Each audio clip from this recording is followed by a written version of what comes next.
Էյլովը նկատել, որ ժամանակը մի տեսակ սկսել է արագ թռչել։ Ոնց որ 24 ժամ չլինի, այլ 15 ժամ լինի մի օրվա մեջ։ Ժամանակը խտացել է, թե ինչ։ Արդեն մարտի կեսն ենք, չնայած երեք նշում ենք նոր տարին։ Երբ ես մարդկանց ասում եմ, որ 2016 թվականի ամառվանից զբաղվում եմ ցանցային բիզնեսով ու ամեն օր պատմում եմ մարդկանց այս բիզնեսի մասին, մարդիկ ասում են, որ դա շատ երկար ժամանակ է։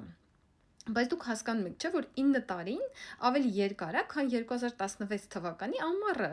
Դրա համար, եթե դուք ընտրում եք ինչ-որ ուղղություն, ինչ-որ գործ, անդադ գնացեք այդ ուղղությամբ։ Ժամանակը կթռչի եւ մարդիկ կզարմանան, թե դուք ինչքան երկար եք այդ գործում։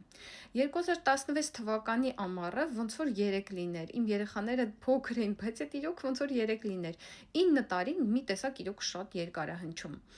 Միայն այս հունվարից այս կողմ մոտ 100 հոգի միացավ իմ թիմին եւ սկսեց իմ հետ համագործակցել։ Դրա համար ընտրեք ինչ-որ ուղղություն, ինչ-որ գործ ու անընդհատ առանց կանգնելու գնացեք այդ ուղղությամբ։